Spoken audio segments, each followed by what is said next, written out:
Mike Nichols, welcome back to the show, my friend. How are you? Look, Andy, yeah, good man. How are you? Yeah. Oh, mate, I'm really good. I'm really good, and it's good to have you back on here. And if we figured because we talk numerous times a week, don't we, to catch Yeah. up? And we something came to us about 2 or 3 weeks ago, and we said let's do another episode because I've got some of the results back to you of the viewership, and I Okay. think I've worked out like on YouTube it says we've got something like 12 watch hours more than any other video. So maybe it's a bit of an insult to me. I don't know. Maybe it's you people keep coming back for. Look, going in the right direction. For sure, yeah, absolutely. So it was probably time that we got each other back because I think people like to listen, sorry, to two people conversing. Conversation. Yeah, not one person going on about neuroscience based leadership concepts all the time. Stats don't lie. Stats don't lie, but I'm enjoying it. So I'm learning Good. more as I talk about it anyway. So I'm going to continue because I'm nearly finished the neuroscience series. And I think the next series on nurturing leadership, I think it's quite personal to me because I'm going to go through, obviously, from Instagram, I did a victim series about the psychological effects of, workplace, not just bullying, but workplace negative dynamics of team environments and leadership and stuff like that. So we're going to go through all the psychological effects of stress and depression and things like that. Yeah. I mean, people can look on Instagram page and see all of those ones that we're going to go through in order. But I'm looking forward to that series. And maybe really it would be better to. And it's just come to me now to actually have somebody on to talk about those individual effects. That might be more interesting, maybe. Yeah, just break it down into smaller chunks. I think, yeah, you're right. It might make it more interesting. Yeah, listen, because I was going to spend a week on each and maybe have a guest appear on, whether it's you or somebody else that might have been affected in those. Maybe this is a call out to anyone who wants to come onto the show and talk about depression in the workplace or stress in the workplace or whatever it may be. Yeah, that might be a good one, actually. good idea. Yeah, pretty happy with that idea. But yes, so stats don't lie. That's why we're doing it together. And how's everything been since? Well, tell everybody how have you been since we last did an episode together. When did we last speak? Was it 3-4 weeks ago when we did our first podcast? So, No, way longer than that. Was it? Oh wow, time flies. I mean, we've been working on our own individual projects. And what's fascinating to me is the book was kind of the launch pad for our ideas and our paths, I guess. And it's interesting that you've gone down the podcast route. You're finding your way. You're leading your own way in that respect, whereas I'm going down the kind of coaching route, which is a different route, I guess. Yeah. And as we go through our own journeys, we're learning, we're making connections, we're making mistakes, we're realigning ourselves. And that's what I want to talk to you about today, because this morning I had a revelation. Oh, now, tell me more. And so, where do I start? So, a few months ago, I hired a mentor. The reason I hired a mentor kind of tied in with the book leading How to Lead with Purpose, Restart the Thought Process. So I hired a mentor to help me figure out my why and where I'm going. So what I've done, which is primarily high level athlete, high level coach, director of a sports team. Sports has been part of my life for ages. And then coaching, I've helped professional athletes overcome their challenges. So in a nutshell, that was it. And then I thought about expanding that service to helping CEOs and directors, because again, going back to the leadership book and my day job and your day job, the leaders and the CEOs are responsible for the culture and environment. So I thought, well, if I can take everything I've learned from sport, put it in that environment, then people can benefit. Okay. So my mentor, I had a chat with him on Thursday, And I was telling him my thoughts and ideas. And he said, Mike, I've got an analogy for you. You're like a ship. So you've just left the port and you've got all this wind coming in from all different directions. Mhm. The wind's taking you in different directions. You've not got a path. And from what I can hear, from what you're telling me, is you're trying different things, but you need one direction.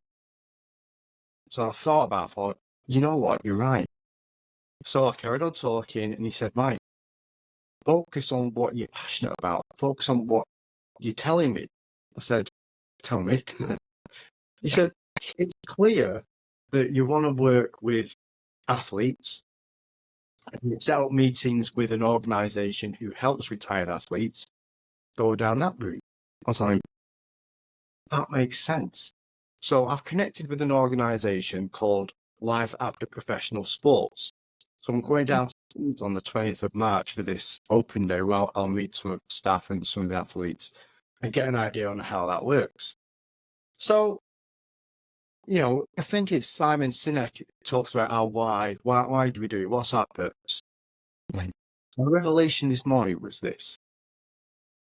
I'm still on that journey trying to figure out I've got a direction now. It's helping retired or retiring athletes understand themselves, find their purpose, and offer a training program for them so they can become coaches who can then help athletes. Now, I know there's a need for this because I'm having conversations with athletes, current athletes in sports, saying, I'm still struggling. This isn't right, that isn't right. So there's a need for that service.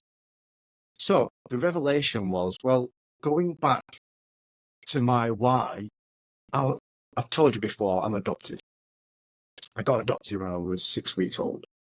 Now, I've connected with my real one, but my dad, I know nothing about him, apart from the fact he's called Red.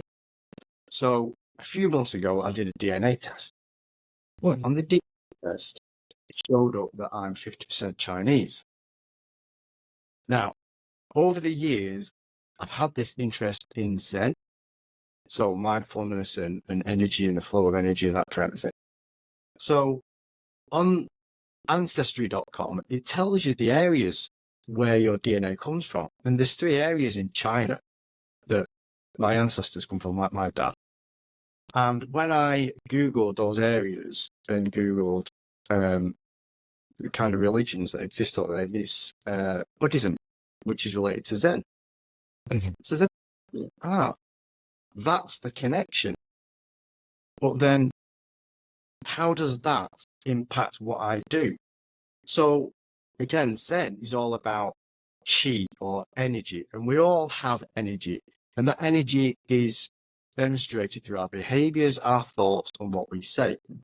So that energy can be misaligned, it can be imbalanced. So my coaching helps someone find their balance through using the principles of chi and the cognitive clarity coaching principles, which include deletions, distortions, generalizations, reframing, and Socratic questioning. So I finally connected with my why, because it's my kind of birth heritage, I guess. Mm. And that's started. So everything now I can look back on and say, oh, there's the connection, there's the connection, there's the connection. So I feel more connected to the person, to my why, which gives my service more power, more meaning into wanting to help people, wanting to help myself. So that is my offer, which is something that I've been trying to strive for months. You know, it's something I'm creating around my day job that pays the bills. But I was speaking to someone else the other day about our purpose, and we were talking about sometimes we have these ideas, we go off on tangents, and it's known as shiny thing syndrome. So you have an idea, and then you're going somewhere with it, and then you see something else up in, oh, that looks interesting, let's look into this. So that detracts away from your original path you're looking up here. Right. And then sparks another thought of interest. Oh, that looks nice, we're going to look at that.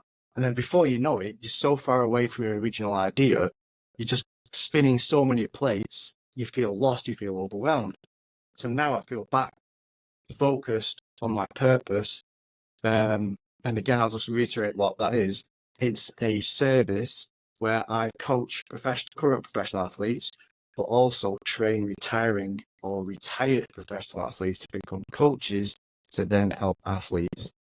And that, this morning, that was just, sorry, it was a, Yeah, I was going to ask you if you could put that into a one-liner for your purpose. Well, you kind of just done that.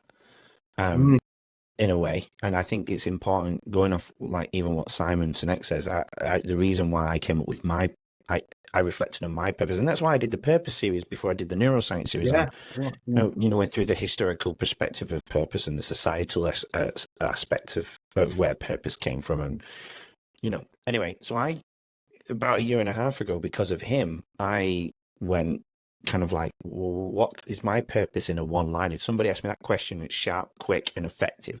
What mm, would my purpose be? And I've kind of laid it into the job man and father. It's kind of, and right, I'm by far being the best dad, but to be the dad I always kind of needed and wanted, to be the man I right, always needed and wanted, and in terms of like leadership, job, professional life, maybe is to be the leader I always wanted and needed.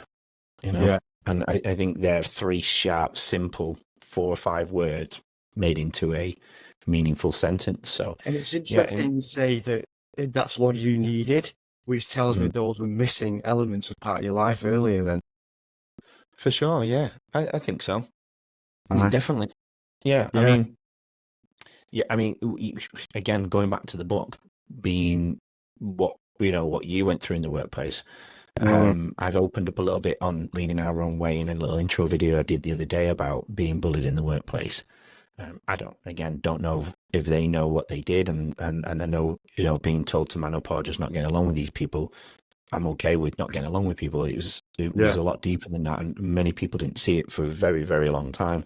yeah, And yeah, then probably distance themselves after that because they didn't know how to handle it and how to support me, or even if, I don't know, regret. I don't know. yeah, I've learned since people do distance yourself when they don't have an answer, or they distance themselves from. Maybe I've done it subconsciously. I don't know, but I think yeah, that's where then the leadership stuff came from for me, because I wanted to make other people. It's like, because you're doing the coaching side, I do want to do that eventually. I've just not got round to creating that pack that I said, yeah, the that's right. course that we discussed, because of leading our own way and because of the podcast. But if I can create some time in the future to do that, oh my God, yeah, I'd love to do the coaching route, because I'm passionate about coaching like you, but obviously you're way down further the track than I am on that. But I think, yeah, they're the missing elements. Back to your point is, yeah, Yeah, I I think guess. that's, again, I think now you've taught us about it and now we're kind of discussing our needs. In some way, that's what we all want to experience, like the things that we're missing in our life, but we see the importance and value that that has it for ourselves and others, especially our children. You know, it makes us reflect in a way that, okay, I know when I was younger, then I didn't have this. So now I'm going to make sure my child or children have this Yeah. because, it's something much needed. It will give them a better life, let's say. So yeah, it's filling those needs that we didn't have for the greater good, I guess. Our families, for Yeah. those who we care about. Yeah. Totally. Okay. So, um, going back to you, this is kind of turning into a bit of a leading our own way episode, I suppose, as Yeah. well. But okay, so with you then, did you not know you were adopted? Yeah, I always knew I was adopted. So my mum that I live with, from when I can remember, my first memory is she told me you're adopted and it means this. And Right. How my old was that? uh, young teenagers, I think, 10, 11, 12 maybe. Mm. You know, I guess she made the judgment, when Michael can understand this kind of thing, then I'll tell him and remember. And I remember she said, and here are the letters from your mum.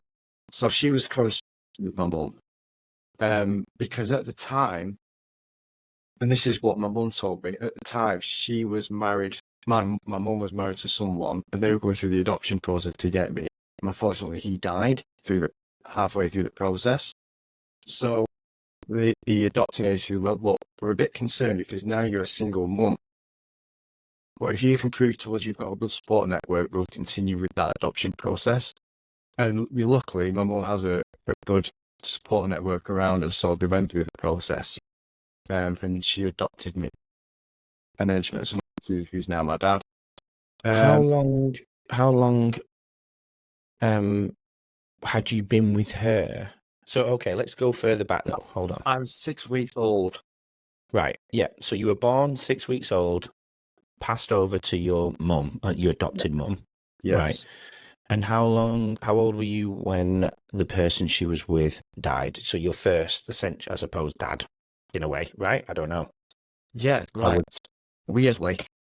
Got a picture. Oh, share it. For those who can see it on Spotify and YouTube, let's share it. Be careful of the reflection. Yeah, that is me. And that's my mum's first husband who died. So he did know me. Yeah. I'd say not too long after this. I'm sure if I spoke to tell me more details. But yeah, so I Do you know he passed away? I don't remember him at all. However, his brother is still in my life. He's my uncle, I guess, is his brother. Yeah, and so his sister is my auntie, and I've got cousins from this side as well. So it's that was the early days. Yeah. Wow, I didn't know that, mate. I really didn't know that. Yeah. There's not something I'm really kind of saying, oh, I'm adopted, it's not a big deal. No, of course. Things like, I think it's an interesting story. And the reason why, I'll tell you what happened. A bit controversial. So my mum was 19, and from what I remember, she had a one-night stand with this guy, and here I am. And at the time, my mum lived in a small terraced house with, I think, 7 siblings. There's like 8 of them in this house. And she didn't want anyone to know that she was pregnant, so she hid the pregnancy. Back then in the early 70s, it was frowned upon that a young 19-year-old would get pregnant after a one-night stand. I mean, even in day and age, it's frowned upon, I guess. So she didn't even tell her sisters. And she just adopted me out, so no one knew. But when I got in touch with her, probably maybe 10 years ago now, and weirdly, she was still at the same house. So I got in touch with her because on the letters it had her address, handwritten letters. And I just wrote a letter to that address saying, if this date of birth means anything to you, please get in touch. I got a letter back saying, yes, it does. I've thought about you every day since I adopted you out. It filled me up. And I had so many questions, and I was telling her I was in blah blah blah, and she said, now I can finally tell my sisters. And when she told me, like, you must have been carrying that burden around with you for so long, and now just by us being in touch, that's giving you permission to tell your sisters. Well, that must have been awful for a young female to firstly give up her son and then to keep that secret for so long. Crazy. So hold on then. How old were you when you made contact? About 10 for years. The first time. Yeah, about 10 years. So since I moved here to Australia, from Manchester to Australia, it's been since then. So when we were kind of working together at the Basketball World Cup, you did not know who your mother was? Probably not at that time, no. Wow, I never knew that, mate.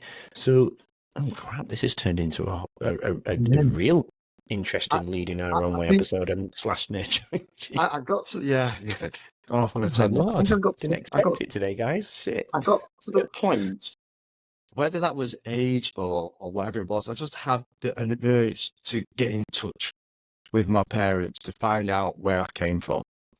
Because I'd always known I was adopted and I was fine with it. And I can't really compare it. I compare how I was feeling with someone who hasn't been adopted because I've never felt that. I just knew something was missing and I need to find that gap in the jigsaw puzzle, let's say. Yeah, there's a hole for sure. So I spoke to my mum and said, look, I've had this idea, can I get in touch? And said, oh, got some letters here. Right. Maybe I knew the letters were there anyway, but I just never made to anything. I can't remember, it's all a bit of a blur now. But anyway, yeah, it led to me trying to find my mum. So because before I knew where she lived, I went to Relate because they're the organisation who help people find, their adopted parents and help with relationships. And they suggested I go to the library and find out, deaths and marriages of her name. I won't say her name. So I spent a few weeks looking at this. I think I found like a list of 12 people. And then I saw the address on the letter. I thought, you know what, I'm just going to write the letter to this address, see if she's there. And then we're going back, 40 odd years. Surely she won't still be there, but she was. She stayed there for you, Mike. Well, who knows? So we had a good exchange of letters, handwritten letters, and all my questions were answered. And she was telling me about her life. Got 2 half brothers as well that I've got some pictures and I can see the similarities.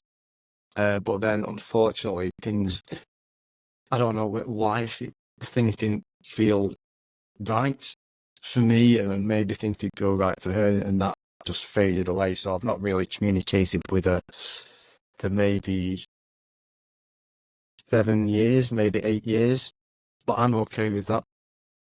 That's what I was gonna. She's got kind of closure as well. That's where I was gonna go to next. I was hoping, and I'm sure people who are listening were kind of hoping that you met up with her, but you've answered it. Yeah, unfortunately not. No, and that's how life is sometimes. The fairy tale ending, so to speak, didn't happen. Do you want to? No. No. You don't want to see her?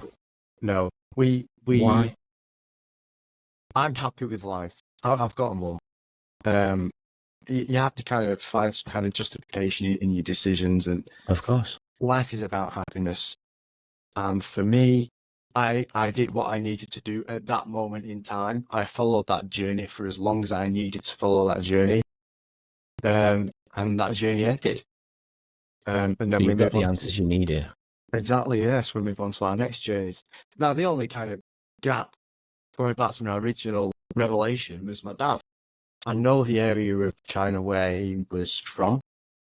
I understand the religion that was there, and that my interest in Zen and kind of, energy and chi, that's the connection. So I've kind of just, I'll never meet him.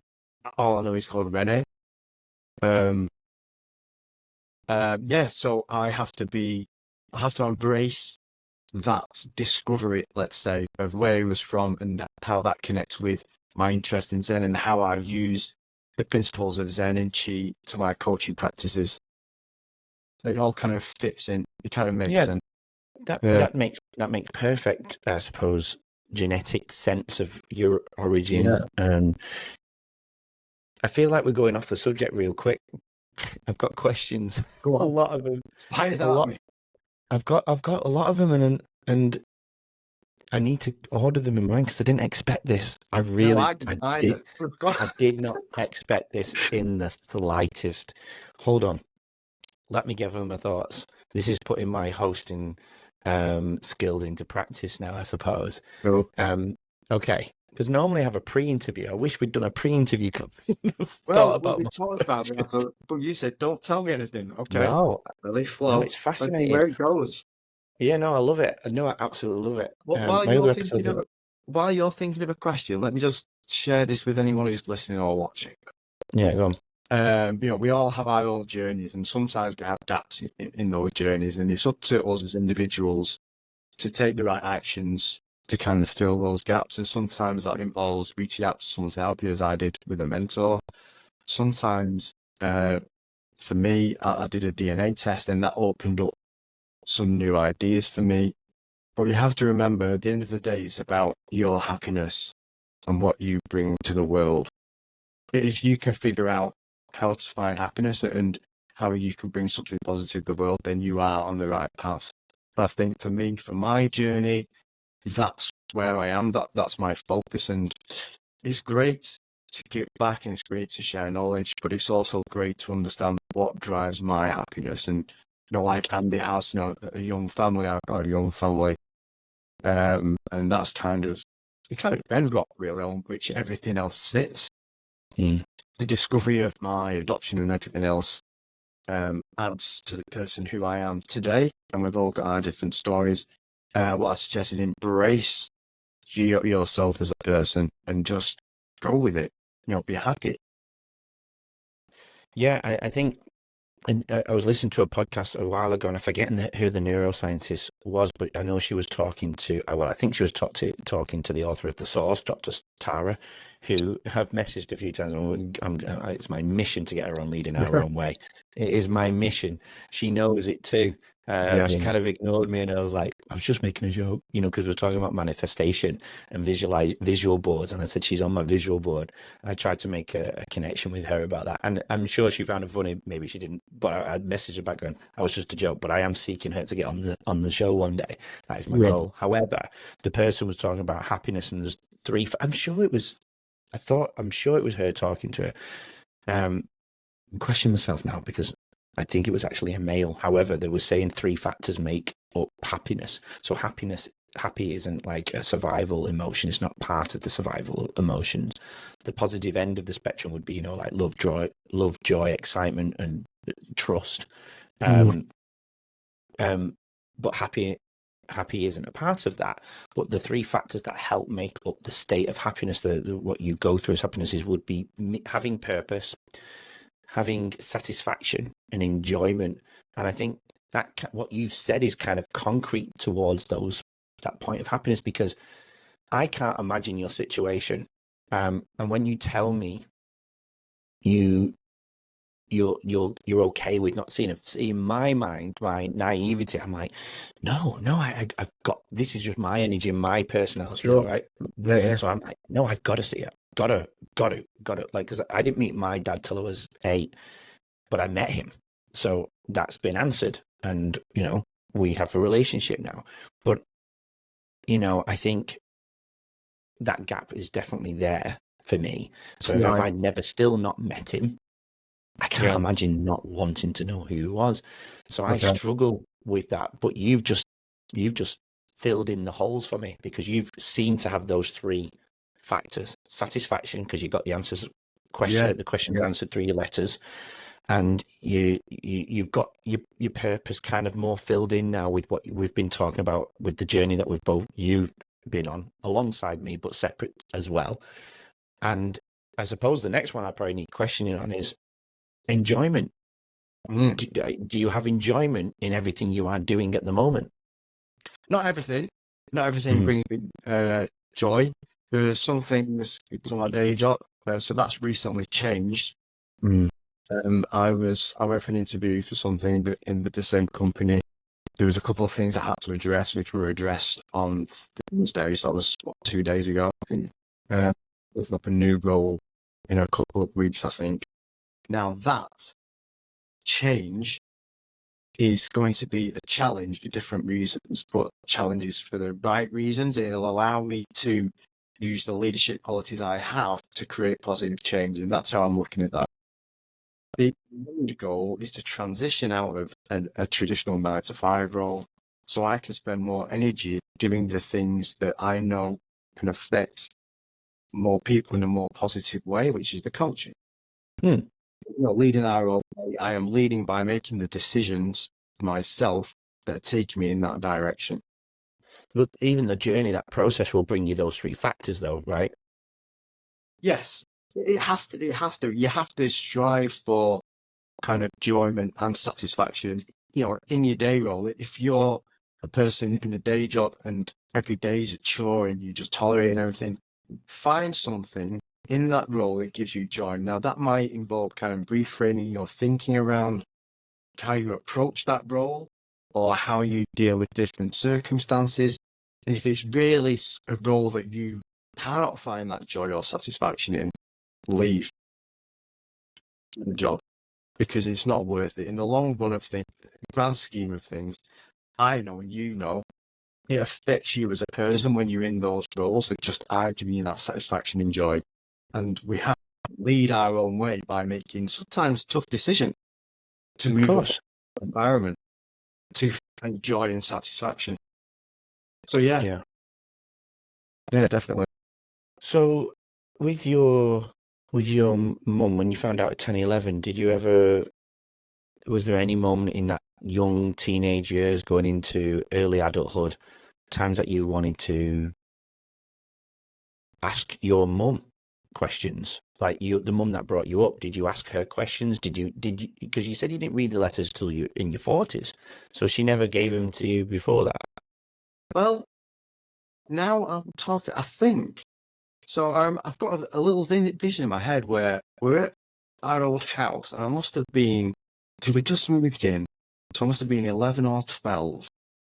And I remember we were talking, and she gave me this kind of leather binded, I don't know what to describe it, leather bound little case, all these letters in. I think she said, these are letters from your mum. I just want you to know that you adopted and this is it, right? Okay, right. Maybe I read them then. Or I didn't. I was, younger. Maybe I didn't know then. Maybe I didn't appreciate what she was trying to tell me. But my life growing up has been great. They brought me up in the right way. So, we're back to your question. What was your question? I've forgotten. I've just got. Did you ever ask further questions to your, I want to say real mum who brought you up, because for me it's not so much about the blood, it's about the role of the person. So your real mum. Not at that time because I was happy with my mum. You know, Yeah, okay. Well, there you go. Yeah. didn't have a need to ask any questions. But it was only when I got to the age of like 40 or so, and I thought, right, let's go back to this. Let's find out what this adoption was and why and how and what's going on. What was it all about? Yeah. How did we end up here? What was the process? So yeah, all these questions kind of went through my head, and every question I had, I found the answer to. Okay, good. So in your early adulthood, did you ever feel there was a hole in your life, or did you now you're mature and you can self-reflect at a much deeper level than you can in your 20s and your 30s? Can you look back and go, now I know why I did that. Now I know why I thought that. That's why I didn't do any of that. Why I didn't achieve this, or you know what I mean? Right. No, I never used adoption as a way to justify failure or justify, good not having. I never looked at it like that. Yeah. I just knew it was something that happened. That it was neither good nor bad. It just was. Yeah. And I think if we're again talking about Zen and Chi and balance, it's to accept things as they are. And I think I've come to learn and to appreciate over time. It's something that just are, and that's how you accept it, and that's how you look at it. There's no. That bit I completely relate to, because when I've mentioned when people talk about mums and dads, and I said, and in the moment, even as a young adult, even as a teenager, I remember people going, "Oh, so your mum, you didn't grow up with a dad? What?" And I'm like, "Yeah, but I don't know any different. You don't So different. it's actually okay." Yeah. I was okay with it because I didn't know. I really didn't know, and I was okay with it. Yeah. Yeah. I remember meeting my dad for the first time in a car park at a leisure centre, and again, I don't even remember it being weird when I did it. But when I think about the topic of it, it is weird. You meet your It dad in a is. car park. Do you know what I mean? Yeah. Like, it's weird. But I just try and remember thinking about it, when the feelings, and sometimes they flow back to me. It's weird. It's weird, and I think I didn't really know anyone else who was adopted when I was younger, but then Yeah, no, me through, neither.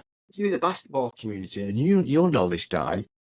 I think, and he's quite reserved as I am as well, so we didn't really talk, but we formed this friendship, and when we were, I'm gonna say 16, So I played for Bolton and he played for Manchester. I think it was Manchester United, and he's Del Herman. Oh yeah, I remember Dal, yeah.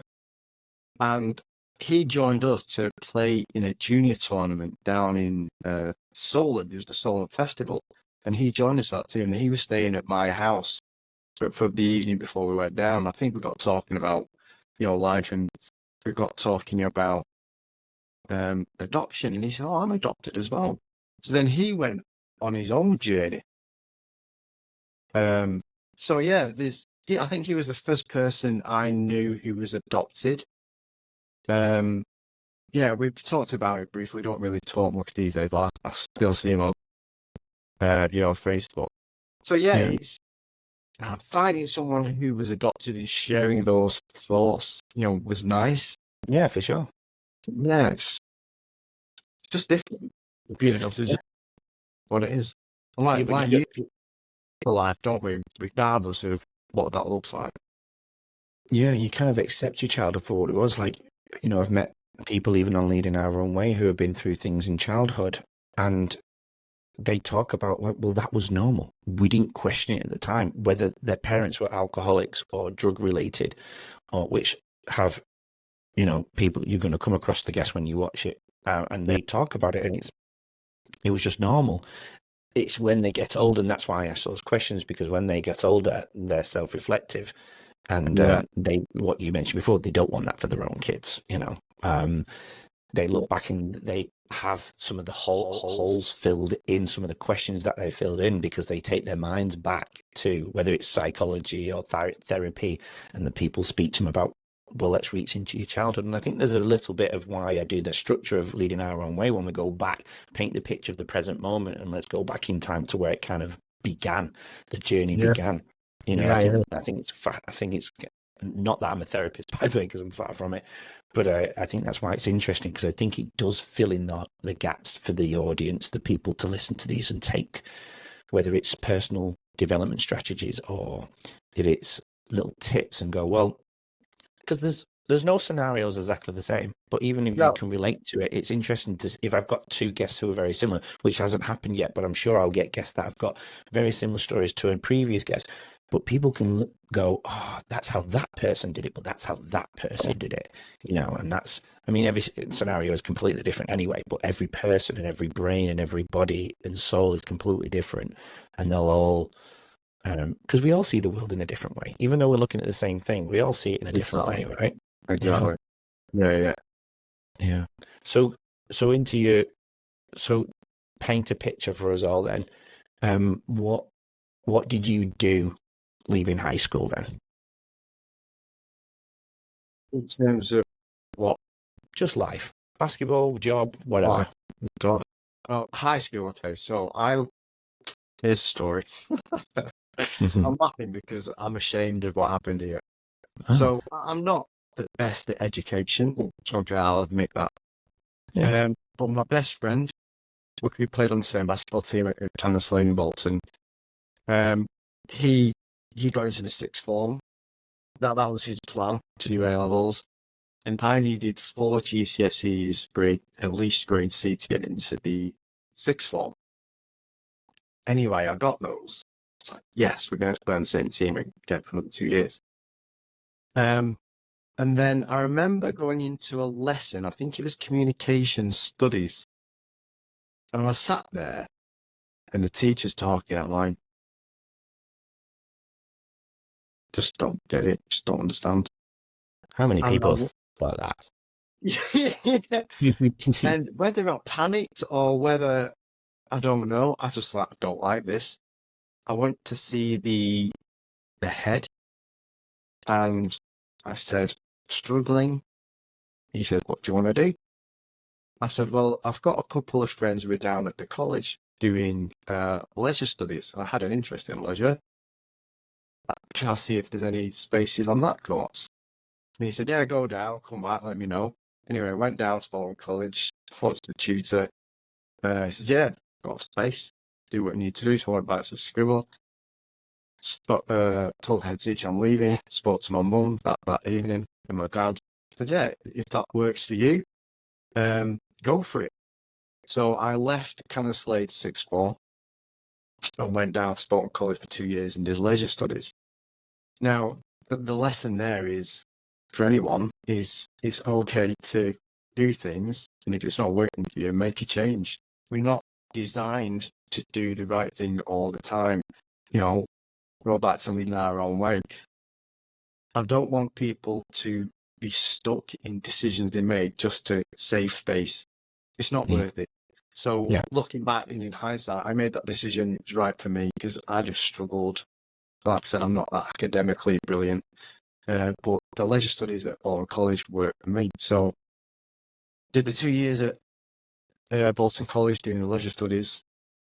And at the time, during that time, I was playing for England under 19s. We had a tournament in Holland, and the local paper did an article on me. And I was thinking, well, everyone seems to be going to university, so maybe I should look at that. And I went to Liverpool University. Can't remember which one, I think there's two. And I went to the open day, talked a little bit about basketball. Well, I got a place to offer me, a place doing sports science. And again, I looked at it and had a conversation that it just didn't feel right for me at that time. So I turned it down. And I guess that always stuck with me, turning down to do a university degree. And I started working in sports shops. But basketball, I was still able to play basketball. And at that time, naively, thought I could make a career out of basketball. This was back in the early 90s. So I was playing for a team called the Bury Lobos, which changed their Pro 1 as we played in National League Division 1. There was 96, I got voted an all-star. I was a very good player, not making any money really. But I always put basketball in front of like jobs and careers. So Did you regret turning down the degree? Well, years later, I ended up enrolling at Bolton University to do a degree in sports development. So as a mature student, I gave up a job, worked out on finances, and was able to study full-time. What year was that? So that was 2009 to 2012. So that 2012 was the year that I'd volunteered at the Olympics, which was 2 years training as well. So while at university, I was trained to be an Olympic volunteer as well. I remember when you did that. Yeah, so that's the year I left from here. Finally revisited the education and got my degree. In fact, Here it is, everybody. So Very cool. So, in terms of basketball, then, did you never have the idea or the opportunity to go to America to study and play basketball at the same time, like many others? I did. That we know. Yeah. So when I started playing for England, it was 1991. There were talks about, I think it was like the Junior Olympics or some of the international tournament. But at that time, at the same time, I'd booked on a basketball camp at Holy Cross, Massachusetts. So there was a clash, and I couldn't go to the England tournament. I couldn't represent England. So I went to the States with the idea, again, maybe naively, that I'd go to this basketball camp and they'd offer me a scholarship. Anyway, went to the camp, met a great group of guys, and some of the coaches were going, and there was a coach from London. I can't remember his name, but me and him would stay when all the campers had kind of gone out gone to bed, and we'd just stay in the gym, and he'd kind of coach me and like really push me, and I really appreciated that. I can't remember his name. Anyway, I made the all-star team, and I didn't play that well in the game, and then I had a chat with was it the camp director or the head of sports, and I think he offered me a part scholarship. So I went back home, told my parents, and I was 17. I didn't have any experience in how you're supposed to hold these conversations and what you're supposed to say and what a scholarship looks like. Very naive. So I just went back to my head. Yeah, they've offered me a scholarship, but it means you still need to pay this much. I think my mum said, no, we can't afford that. So that was kind of the end of my American dream, so to speak. It just didn't work out. So I came back. So again, I was like 17.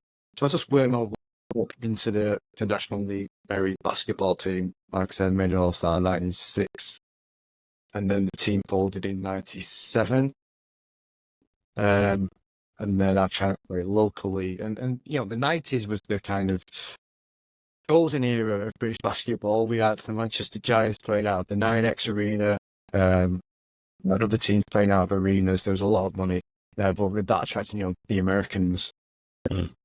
Were guys like Tony Holly on our team, who went on to play for the Thames Valley.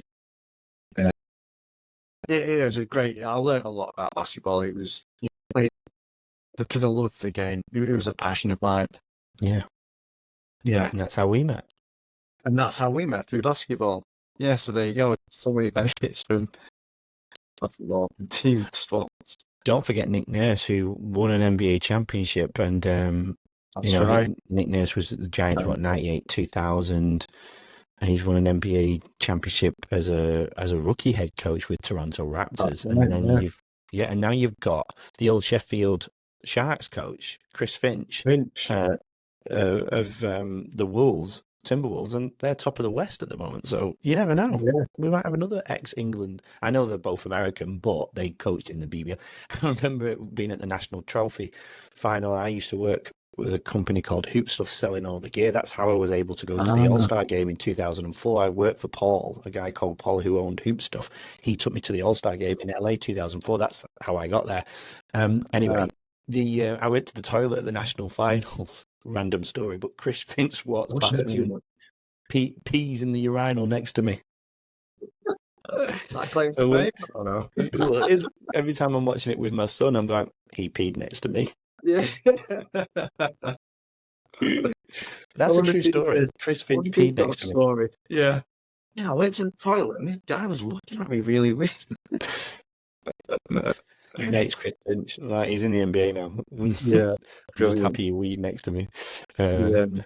So, a few years ago, I was the assistant coach of the Manchester Giants as well, so that's another weird connection. And that came about because I've known Jeff Jones, who was the coach at the time, and he's kind of coached me at camps on and off since I was the age of 13. And I remember the first camp I went to, actually, with Jeff Jones, I was a camper, and there was another guy on the camp as a camper. And Jeff said to me, Mike, take this kid. He's got this hunger. He's got this eagerness. Just show him a few things. I went, yeah, okay, no worries. I think I was maybe 13, 14 at the time. Anyway, take this kid that I could see, like, eager to do things or learn. Anyway, it was Yorick Williams. Oh, yeah. And at the time, I remember this kid, he's just absorbing everything. And I thought, he's a different animal, this guy. Anyway, years down the line, and, you know, if you followed Yorick's career, he did really well. And I'm not claiming any, you know, nothing to do with me whatsoever. But he had a really good career. So anyway, going back to the Giants, Jeff Jones, I thought I could bring something to him because to me, Jeff always looked stressed and anxious. And for me, I was thinking, you're not enjoying this. You know, it's great to play balls and you know, the successes he's had as a coach. And I knew him on some level, and I wanted to bring something positive to him. So I messaged him, I think it was in the off season, Jeff, I was just wondering, can I be your assistant coach?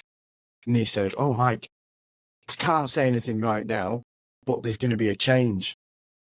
Okay. And at the time, I knew the owner as well. So they kind of knew me and they knew what I was about. And they had to have conversations about bringing me in. Anyway, it was announced later, the new coach is going to be Yorick Williams. And of course, I've known Yorick.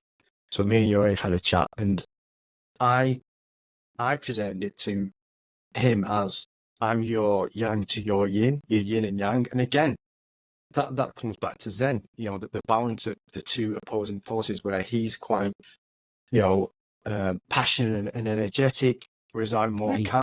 So I thought we worked really well together. So I was the assistant to Yorick back then, and being in that environment really opened my eyes to how things were. And I'm going to leave it as that. It just opened my eyes to how things were. And I stayed there for maybe 4 months. I learned a lot in those 4 months. Learn what? A lot, yeah. Learn how to do things or how not to do things? Both. Yeah, my expectations how things should have been weren't aligned with what was actually happening.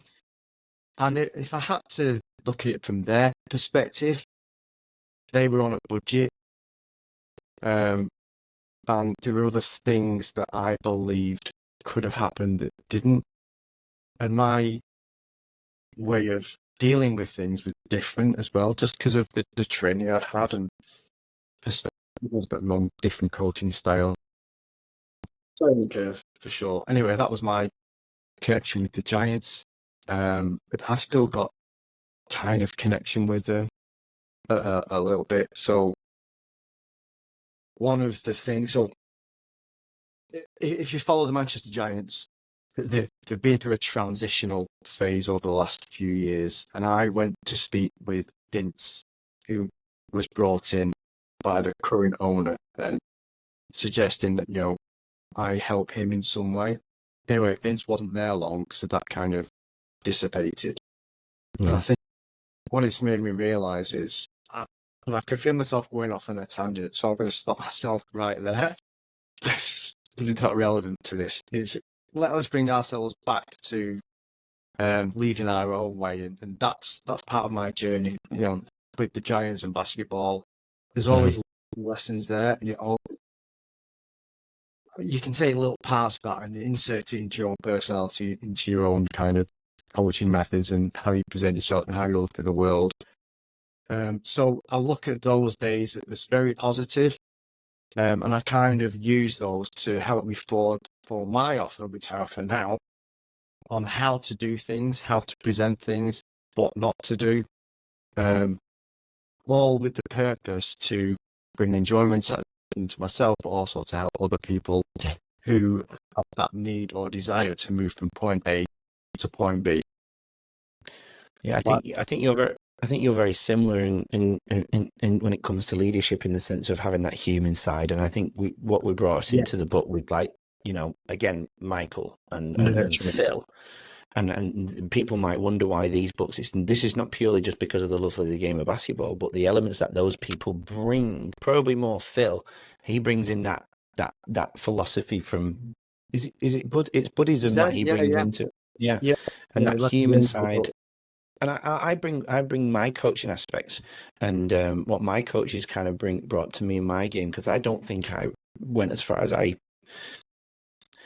think it was my confidence that probably affected me, because I don't think people fully understood me as a person. And I think but back then it was this the hard way, whereas it wasn't that human side, that wasn't that feel of the game. And that's the line I always say when it comes to leadership. I think people, I am going to ask you a question about theories in a minute, but we touch base on how to lead with purpose. I call it the feel of the game. I bring my refereeing into it as well. I know there's rules. I know there's black and white rules. And we probably, again, if you're watching basketball now and even football, there's no feel of the game anymore. There's no advantage. You're not allowed to blow advantages anymore. It is, that's a foul. Forget the 2 points they're about to score. You have to blow a foul, black and white rules. I like to go with the feel of the game. And I know there's grey areas within the feel of the game, but I think if you set it a very, very clear boundary still, and everyone, and treat everybody not different, you have to have an overall blanket, of course, of what you can and can't do. But I think it just brings in what Simon brings in, Simon Sinek, is perspective, Mm. right? Do you know what I mean? Well, I think you mentioned feel of the game there. Yeah. I call it the feel of the game. And you can do that in any part of your life, not just leadership, not just work, Oh. not just teaching, but even in your own aspects of your life, feel of the game. You might not allow your child to do something, but in a certain circumstance, on another day, you might not allow them to do it, but on a certain day, you might. Talking about children, I'm going to stop you there. Come here. Yeah. Come here. This is Theo. I'm just hovering there, opening and closing the door, distracting you. Hi, this is Andy. Have you seen Andy before? No. So he's got a football game this morning. I like it. So you need to get ready. 70. He's a goalkeeper today. Oh, nice. Done ready. Nice. Good job. Shut it up, please. I won't keep your dad too much longer. That's cute. Yeah, he was just there. Let's introduce him. Let's get it out. Yeah. Again, feel of the game, right? Yeah. There's things you have to address, and I think, with the feel of the game, some people feel it, some people see it, some people hear it. I think for me and you, it's the feel of the game. You understand where that energy is going. Is there a player that you feel is missing out? Is there a player that you feel could be doing better? When you get that feel for the game, you know what to adjust to kind of that balance, bring everything back in alignment. You agree that deal as well? Do you think theories then, when it comes to whether it is leadership, do you think theories cater for all the different personalities that the person who's needing to read these theories, the leader, the boss, whoever you want to call them, do you think because everywhere I work, they go, this is the theory we follow, these are the goals that we follow, this is how it is. But when you go into a workplace, those personalities do not fall into those theories or those categories at all. But because the leader believes in that theory, that's just how it is. And for me, that's where theories fall apart. And it's always been stuck with me in my own heart. And now I'm doing what I'm doing. I just can't get away from it. This is just what I feel and believe. If you're in a culture, if you're in a good, positive culture, a culture that's working, okay, you feel that culture, okay, regardless of theories and the policies or whatever, you get a feeling it's working well. On the flip, when a culture feels awful. You just know it. Regardless of the policies and the theories. Theories are ideas that someone's had and said, "Oh, let's explore this a little bit more. Let's see how this fits into what we're trying to deliver." Okay. And the obvious theory is the theory of relativity, which Einstein. So he looked into that. It was a theory, it was an idea. He looked into it. It is a thing. But when you talk about leadership theories, and leadership styles, the whole purpose of looking at those as an individual is to find a style that works for you. Now, not all styles fit in the right hole, so it's sometimes it's like putting twisting it into a round hole. So personally, for me, my style, and the same goes for you, is that nurturing style, and that comes from the things I've learned, the training, my idea on how people should be treated, and that style is born from wanting others to be better. So I've read about your democratic styles, your autocratic styles. I did it in my sports development course. I was learning about styles, more for coaching. There's different coaching styles. So for me, I can look at theories, I can look at strategies, and look at styles, and I pick out the bits that work for me. So it's not one theory fits all, one style fits all. You have to find bits that work for you and help you present yourself in a way that you are joyous in that, and it's satisfaction for you. That's kind of the golden nugget. Don't have a closed mindset of focusing on the theory and trying to force it to work, because if you're trying to force it to work, then it's not right. Uh, explore what's out there, pick the bits that are right for you. Yes, to people who are exploring leadership, whether they're in leadership now or they're thinking of getting into leadership, find a way that works for you. Now, finding a way that works for you also has to incorporate what works for the people you are leading. You are there, leader, to serve. You are there to facilitate. You are there to get the best out of others. So what theories, what styles, what policies can help you achieve that? And when you do that, a winning culture, in my opinion. Yeah, no, I tend to agree. Again, it goes back to that quote. Simon says, "You're not in charge of people. You take care of the people that are in your charge." Yeah, I like that. Yeah, I like what Simon said. I made a joke on a previous episode. I probably should have quoted that properly, wrote it down, but it's to that effect. You're not in charge. You got to look after those people that are in your charge. If that makes sense. I think it makes sense. I think I got it right. Again, I'm gonna have to put it on a poster on my wall and just keep it there so I can refer to it in the comments after. Yeah, we'll do. Yeah, we'll do. And I'll tag Simon in it. And again, another guy that I'd love to get on nurturing leadership and leading our own way, because he's another person that left his business self-employed and went on this journey and then became a guru speaking on TED Talks. And now he's got tens of millions of followers. So certainly a guy to look up to in this. And I just align with him completely. But then bringing all that neuroscience into it, and if people can understand that brain cellular level of why people react in certain ways, can understand the hormones and all of that type of thing, if we can bring all of that into leadership, boom, we nail it. You'd be nailing it, absolutely nailing it. If you can't lead yourself, how can you lead others? Exactly. And I think talking about joy and satisfaction, it's finding it in yourself first before you begin to share things, I guess.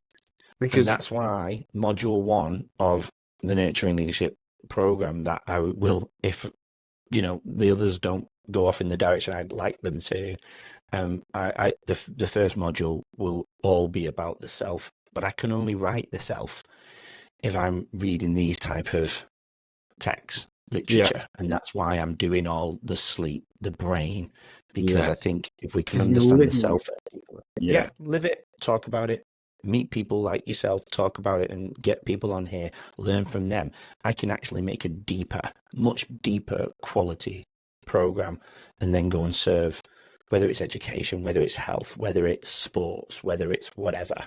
Do you know what I mean? I'm just passionate about people. Again, bringing back my purpose into it from my experiences of 9 years ago. I want people to go to work happy. That's it. Inspire the people that you're supposed to inspire. You can't please everybody, but you can still try. You can still try. I know it makes your job a little bit harder, but if you're happy within yourself, you'll be able to do it. You'll be able to go and at least try your hard. And then again, if you can't please everybody, if your purpose is met, your enjoyment is there, and satisfaction is, and you're satisfied knowing that you tried that day, but they're still not happy, you can still go home a very happy person. Me, the old Andy, if I wasn't pleasing somebody, probably because there was a hole deep in me, I wasn't happy truly with myself, I would dwell on the fact that I've upset somebody. Now, obviously it's an ongoing journey, but if I've upset somebody, but I know I didn't mean to, and I didn't mean it in that way, and I certainly didn't say any offensive words, I can at least live with myself and go, you know what, they'll just need some time and we'll talk about it. Cool. Not a problem. I'm still not saying I don't care about that person's feeling. That's not what I'm saying. I'm just saying I'm at ease with myself, knowing, well, I didn't mean it like that. I didn't intend to say it like that. I didn't say it like that. They've taken it that way. I can't cater for everybody's way of taking things anymore. That's what ruined me for a very long time. And the intent that someone comes with and presents is going to be interpreted in a way where that person's head is at. So if the intent behind a message or an instruction or a behavior comes from a good place, but the person who's receiving that isn't balanced, isn't aligned, is going through their own problems, they're going to interpret it in a way that's not in the way that it was intended. So that misunderstanding can then be taught through. And then that's how you overcome those misunderstandings. But again, we talk about emotional intelligence. It's having that emotional intelligence to understand what you said didn't have the desired impact on that person. It's, looking at body language, looking at how they behave, how they take that, and then doing something about it. So, but you're right, yeah, sometimes we can't please everyone, but there's always a reason behind that misunderstanding, whether that's their own perspective. That can only come through conversation. Absolutely. And I've received things sometimes, and I think I question, well, why have you not gone to get my perspective? You hear things, but you're not going to go into perspective first. That's not okay. And again, it goes, if you send a message and your head's not in the right place, it's going to be a message that isn't aligned with the person receiving it. Because if they know you, they'll be like, well, that's not like such and such a body. Why are they doing it like that? Maybe falling out or something happened. Yeah. So it's so easy for communication to break down just because of where your head's at or where the other person's head's at. That's right. Get clarity. Perspective, empathy. And then if you've got that empathy, you can hopefully turn it into compassion, where you can hopefully put yourself in a physical act to help that person. Maybe you can't always show compassion because of your own restrictions. Maybe, I don't know, but we can always start with empathy. I feel, sympathy, then empathy, then compassion. But so with you, then very quickly, because I know you've got to go soon. Journey into maybe just the chapter before we started our chapter together. I know it'll be in the book. Your story is in chapter 1, as is mine. But where did that journey then take it? You've worked. You've gone into sport development. You've done your degree. Where then does it go for you then? Right. So going back to my degree. Mm-hmm. And this is all very relevant to where I am now. So my intention when I started my degree, because I gave up a full-time job and I had a mortgage, I had to be very careful with my financial planning, and then had a plan. With this degree, I would get X job. So the idea was to get a job in sports development. That was my plan. Anyway, halfway through my course, government decided to put funds to sports development jobs. So me being me, panicked. Let's throw my bloody plans out of order. What am I going to do now? So in like a way to kind of just put that to one side, I went for a walk in the town centre, went to W.A. Smith's, and I was looking at books. I've got an interest in books.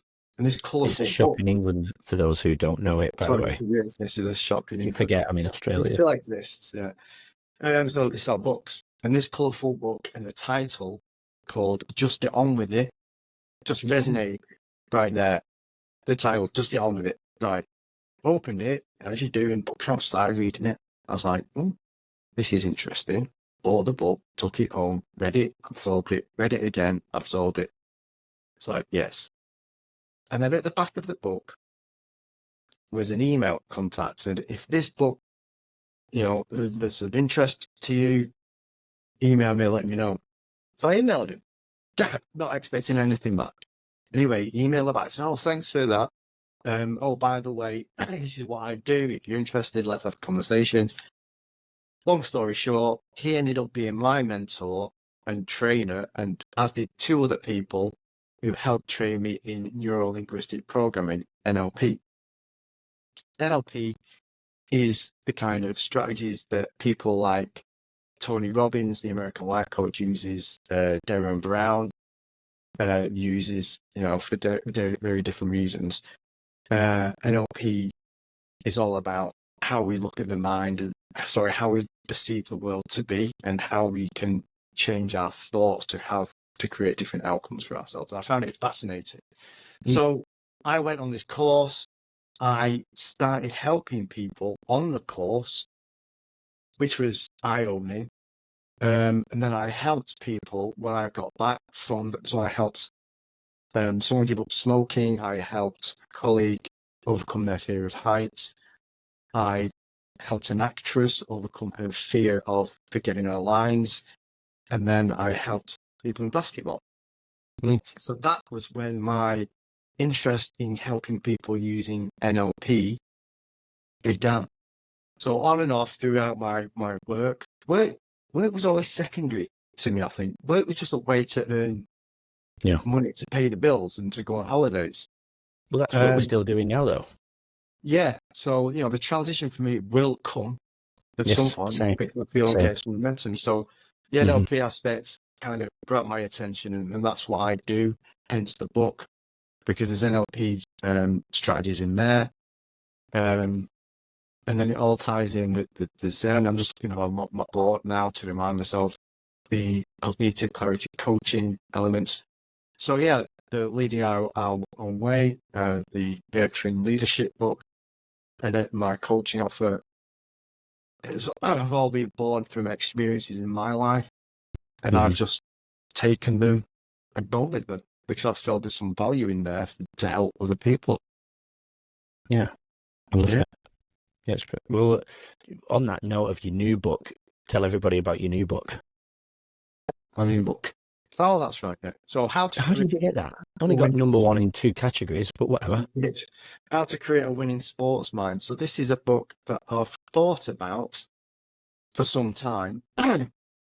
I just got to the point where I need to share my experiences of working with people, the principles, the program that I use that any athlete, any competitive athlete can take and start to implement straight away, because these are things that I use with athletes who overcome their issues. But I just wanted to get it out there. Because my focus now with helping retired athletes and helping professional athletes, again, it just ties in with that. So yeah, he made it to number 1 in it was sports psychology and sports competition, those 2 niches. Now, just to be clear, this is in the free book list. It's not the paid book list. So the free book list is a list of new books that have come out. And if you think, there are thousands, hundreds of thousands of books being released every week. So when you put that into context, for it to reach number 1 in those 2 categories is impressive in itself. Absolutely. And we did it with our book. Yeah. You're right, it did. And it's just nice to have that kind of recognition that the Leading Our Own Way book and my new book has done, Winning Sports Mind, made it to number 1, because that tells me people are looking at it, people are paying attention to it, people are hopefully learning from the experiences that they can find within the book and implementing it through their lives. And at the end of the day, that's what it's about. That's what the books are about. The leadership book, the sports book is helping other people. And that's what it all comes back to. Absolutely. I couldn't agree more. Side note, our book is called How to Lead with Purpose, not Leading Our Own Way, by the way. Yeah. When I said it didn't sound right. No, I didn't. No. I knew what you meant. I'm sure everybody knew. Yeah. We don't really plug our book as much. Our book is, and even Shut Up, and I'll put your other one in the show notes as well, but our book is in the show notes of everything. I don't think we mentioned it last time, but our book, How to Lead with Purpose, you can see it right here on the shelf behind. There was a book, and I forget the name, the structure of the book. It was about people who were leaving their jobs to really chase their dreams of what they wanted. So I think we followed the same format. He collected stories and then threaded strategies and mindsets into different chapters. And I always remember you saying when we were talking about doing the book, we should follow this structure. It's fascinating and I love it. And this is where let's just dig a little bit deeper in our book before you go. But I'll mention it, and then I know you'll expand on it. But I recall you telling me there was a story in there where this guy was like a dustbin man, or you could have just been ad-libbing and shit, trying to give me an idea of what. I can see it. Oh, can you see it? Let me finish my story because I always remember it. So I think the guy was like something like a dustbin man or a cafe worker or something, but he got the fear, he quit, and he was like, he just wasn't meeting his purpose. He had no satisfaction. He had no enjoyment for everything he did, but he was very talented, say, movie writer. And then so he left his job to become a script writer, and then his films were made. That might not be real, but that was an example, maybe changed. Then that's why we did chapter 1, where we collected stories Yes, of, because exactly. our book Yes. was around, poor leadership / workplace bullying, team dynamics, and so on, but people who suffered from that at a much deeper level. And that's why we followed with chapter 1 being in that structure. That's right. That's, I think, the beginning of the origin of the structure of our book, right? Am I right? Am I wrong? Yeah, that's right. And so the book is called, I think it's called When to Jump. When to jump. And That's just it. Yes. give me one sec. Yeah, when to jump. What a great name. Because didn't you email him as well Yes, about our book? I did. Oh, so Yeah, if this you're is, looking at the screen, Mike's going to show it to you now. If you're on Spotify or YouTube, you can look at it. But if not, he's showing a book called When to Jump, and it's the sub is if I'll hold it back, it's gone off now. If the job you have isn't the life you want, it's a must read. It says there. What does it say there? Must read for anyone seeking to not only succeed but thrive. But thrive, yes. yeah, right. It's written by Mike Lewis. So I contacted Mike Lewis. Hmm. We had the idea of the book, and I said to him, I really like your book. I like the format. I've got this idea of writing a book. Would you like to be involved somehow? Anyway, I didn't hear back from him, but I'm going to show you how he's outlined the story. So this book is for stories. So there's some here. So he gives some names, and then Yeah. so to grad school owner to Hollywood screenwriter. There you go. See, I remember. I was not far off. Not far off. Mechanical engineer to fitness entrepreneur. Yeah, I love it. Professional to writer. So there's all these stories of people, commercial banker to brewery owner, going from one job into something completely different. Yeah, and that's why I think you can relate to our chapter 1 content page, because our titles, a leopard can't change its spots, right? Right. Tall poppy syndrome. Yeah. Let me do manual labor. You're seriously taking the piss. Capitalism. Oh, I can't even speak. Capitalism isn't humane. And another one. Fuck that guy. Yeah, catchy titles, read your story. And each Right. person experience their own journey. Yeah. But it's a story. There's stories to be told and lessons to be learned within each of those. Oh, I love this one. That inspires, isn't it? Yeah, absolutely. Well, I love this one. We support your mental health. No, we don't. that story is crazy. Yeah. Yeah. It's that is why I think people do need to read chapter 1 to get a context of the rest of the book as well, because it is a different type of leadership book. And some people have read it and gone, yeah, you're right, Andy, that was a completely different type of leadership book. But that's what it's about, right? Because they're so used to a generic, and that's the whole point of the book. It's not negative, it's supposed to be positive, but coming from a different angle. Exactly. We don't talk about theories. We don't talk about strategies. We don't talk about policies. We talk about humans. And that's what stand out. It's what makes a human tick. How can we, as a leader, be the best we can be? How can we influence people we lead to be the best we can? And that's the book in itself. Yeah. Yeah, absolutely. If there's anything that we didn't talk about today that you think we probably should have, what do you think it would be? Well, I think I shared my story, so maybe it's sharing your story. Wow. I'm comfortable to do that. I mean, don't make a decision now. I'd think about it. Because for me, talking about it and reflecting allows me again to connect with the person I found this podcast really useful personally. Also, I like to people have taken things from it and said, "Oh, that's been really useful. I've enjoyed that." And it helps our listeners, watchers connect with us as well. Totally, yeah. I did a 20-minute video the other day, and I briefly went into it.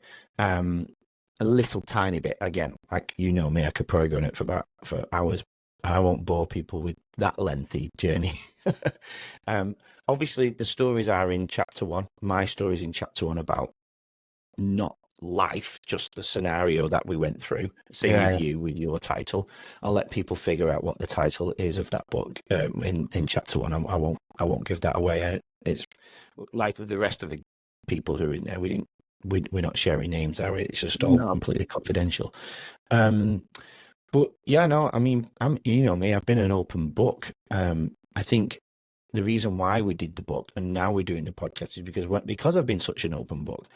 I do think people, you can, it goes back to men always being shut off. I think I'm far on the opposite side. I'm doing it like this because I don't get the reactions. So it's not that the reactions of other people are negative, but I don't know what it is. It's that feel. Again, I come back to that feel, that intuition, that gut feeling, the second brain. You can see it in their eyes. Here we go again. Right. And I said it in the video the other day, I'm not scared to say it. So people who have been extremely or supposed to be extremely close told me to, man up. Or other people, not maliciously, have said, just, I don't think you got along with these people. Was it just a simple of not getting, you just clashed? No. 32 years old, I'm okay with not getting along with people. But the level that these people went to destroy my soul on a daily basis, and it came out when you physically put your hands on me. It looks fairly obvious. And then the next statement later, again in the book, I won't share it today because I probably have to mentally prepare myself to share it. That part, the next part, where I call it putting the nails in the coffin part of the story. But I'm okay with not getting along with people. I mean, the old Andy probably still would have struggled with that side of things. But still, even at 32, when I did want people to like me. And I think the weird dynamic between that is as humans, we are naturally tuned to connect with people. 100%. And to say you're okay not to, how did you word it? You're okay not to, for people not to like me, not to like you. That's a powerful I'm all right if statement. people don't get along with me, but I'm not okay with being viciously, attacked on a daily basis. Emotionally, gaslighting is probably the best thing. Of course, I want people to like me. I'm not saying that. I think we all seek it. I think moving to Australia, if I look deep into it, moving to Australia, if I was trying to put my perspective, let's say I was working back in England and an Irish or an Australian came to work and they were over trying, I probably wouldn't have understood it at the time. But now I've moved to the side of the world and I'm seeking some sort of connection. I probably subconsciously forgot that these people that I'm trying to seek to be friends with all have a life at their home, right? They grew up here. They have their friends and family outside of school. They don't necessarily need to come to work to make deeper level friends, if you know what I mean. They don't need to be hanging out with me. But from my perspective, my end, I'm just trying to connect on a level, on the positivity on a daily basis at work. I don't necessarily need to hang out at night. Don't get me wrong, if they invited me moving from the side of the world, I probably would have done because I didn't, we didn't have friends initially. So you, in a way, I suppose you probably over try. You're coming from the other side of the world, you've changed your whole life, you've left everything behind. We've made the decision now, so we have to kind of like it and lump it. But when you're doing it in the thick of it, it is hard, right? It's not easy. And you are seeking friendship, whether it's people at work. But I just wanted a positive day. When it boils down to it, I just want to get along with these people. And I know what you're talking about because we talked about it privately. And, that's something that maybe we can explore in another podcast. And I can ask you the questions and see that's something that works. Or if people watching this, listening this, have any questions or they want to know about something, comment, let us know. And that's something we can talk about and, share our ideas on. So it's great to engage with our listeners, our viewers. We're here absolutely. That's what it's all about, and nurturing leadership and leading our own way. It could be an episode for other people. I'm happy to talk about it. I really, really am. I've been a very open book with close friends, and even just people on the dog park. would have I would open up. And you know, some people connect to it and some people don't, because they might not have necessarily experienced anything like that themselves, which is fine too. They could have experienced it in a different way, whether it's family or close friends or whatever, you know. Yeah. But anyway, Awesome. do you have to take your little man Theo to football soon, right? Yes. Yeah, he's playing this morning. Good. Well, I think that's probably, you know, we've covered the book again. We'll bring up the book, I'm sure, again some other time, because it's meaningful. And I know you've done another book, a couple of books since ours. But I'll put your details in the show notes as well, if people want to make contact with Mike regarding the programs and the books and want to follow. I'll put his details in the show notes as well. We should get together and do another episode in a few weeks' time, because people are probably going to get sick of my empathy mirror neurons episode that was out last week. Last week's episode was mirror neurons, but this is going to replace.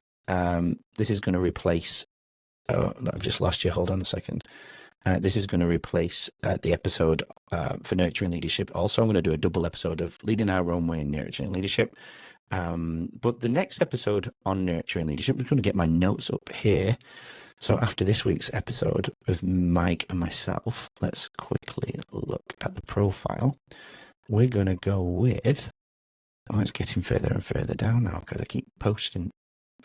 But after the mirror neurons episode of last week, we're going to go with, before the victim series starts, we're going to go on to change of management. So how neuroscience offers insights into how the brain responds to change. You know, something people don't think about. They accept change, or they, or new leaders come into the workplace and just make changes willy-nilly to fit their needs and set their stance on things. But I'm going to look at how effective leaders use the knowledge to implement change and change strategies that minimize resistance and also facilitate adaptation. So that's the next episode. And then the one after that is effective communication, a very simple one. But yeah, the next couple of weeks, and then we will look at the victim series, which I think we should probably get on together. Mike doesn't know I'm doing this, but maybe that's something we should do a little bit more on and have a conversation about and engage over that topic. So, for example, Mike, if you're willing to, putting you on the spot now, but I don't care. So in the victim series, I went through things like stress, anxiety, isolated and withdrawn, depression, low self-esteem, and loss of motivation.